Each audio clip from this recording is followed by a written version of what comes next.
वो तिफल क्या गिरे जो घुटनों के बल चले। भारतीय फिजाइया का एक और उड़ता ताबूत जमीन बोस हो गया। भारत का मिग 27 राजस्थान में गिरकर तबाह हो गया। भारतीय मीडिया के मुताबिक तैयारा मामूल की परवाज पर था। गुज़िश्ता 2 माह के दौरान भारत के 10 मिग तैयारे फिजा से जमीन पर आ गिरे। 8 मामूल की परवाज के दौरान ढेर हुए 2 तैयारों को पाकिस्तान के शाहीनों ने मार गिराया। अफवाज पाकिस्तान सरहदों के दिफा में सीना सफर। आर्मी चीफ की दावत पर कौमी असेंबली की दिफाई कमेटी 4 अप्रैल को GHQ का दौरा करेगी। कंट्रोल लाइन, वर्किंग बाउंड्री और सरहदी सूरत हाल पर army chief general Qamar Javed Bajwa दिफाई committee को ब्रीफ करेंगे। भारतीय जारियत पर पाक फौज के जवाबी इक़दाम से मुताल्लिक आगाह किया जाएगा। कमेटी अराकीन यादगार शोदा पर हाजिरी भी देंगे।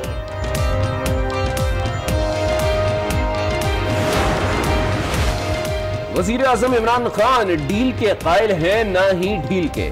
नैब खुद मुख्तार इदारा है, हमारे मातहत है, ना इसमें हुकूमत की कोई मदाखलत है। सिंध में ओपोजिशन के साथ नारवा सलूक किया जा रहा है।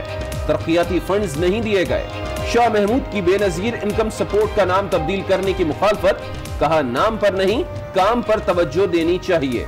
सुहेल महमूद को नया सेक्रेटरी खारजा मुकर्रर करना। हम इन झगड़ों में फंसे हुए हैं। इन झगड़ों में लड़ के हमने तबाही कर दी अपनी। ये गलत है, ये चोर है। उन्हीं लड़ाइयों में हम आवाम के लिए नहीं सोचते।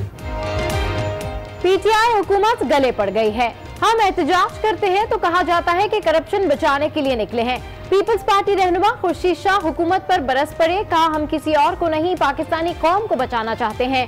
हुक्मरान आज भी कशकोल लिए फिर रहे हैं। कर्जा लेकर शर्मिंदगी के बजाय मुसरत का इजहार करते हैं। खुर्शीद शाह अपने करतूतों को सामने रखते हुए बेनजीर और भुट्टो को बेचना बंद कर दें। इदारों की तबाही में सबसे बड़ा हिस्सा खुर्शीद शाह का है। वजीर इत्तलात फवाद चौधरी के तनकीदी बाउंसर्स। कहा ये उस अकेडमी के सरबराह थे जिन्होंने इदारों में मेरिट के बरक्स और सियासी भर्तियों का अंबार लगा दिया। जो दीमक इदारों को लगी उसका सबसे बड़ा कीड़ा खुर्शीद शाह ही है। हुकूमत और पीपल्स पार्टी में बेनजीर इनकम सपोर्ट प्रोग्राम का नाम तब्दील करने का तनाज़ा। पीपल्स पार्टी रहनुमाओं का सख्त रद्द-ए-अमल। सियासी इंतकाम की बदतरीन मिसालें कायम की जा रही हैं। पहली खातून वजीर आजम का नाम हटाना पागलपन होगा। नैयर बुखारी की तनकीद। कठपुतली हुकूमत में हिम्मत है तो नाम तब्दील करके दिखाएं। नफीसा शाह का चैलेंज। मुर्तजा वहाब ने कहा कप्तान साहब आप पाकिस्तान के वजीर आजम हैं, बादशाह नहीं। नईम उल हक का कहना है प्रोग्राम का नाम तब्दील होकर रहेगा। शाह महमूद कुरैशी की मुखालिफत। MQM रहनुमा इजहारुल घोटकी से कराची वापसी पर हादसे का शिकार हो गए। सर, कमर और सीने पर चोटें आईं। हालत खतरे से बाहर। 3 मुहाफिज भी जख्मी, 2 की हालत तशवीशनाक। सियासी रहनुमाओं की अस्पताल आमद। ख्वाजा इजहार की खैरियत दरियाफ्त की।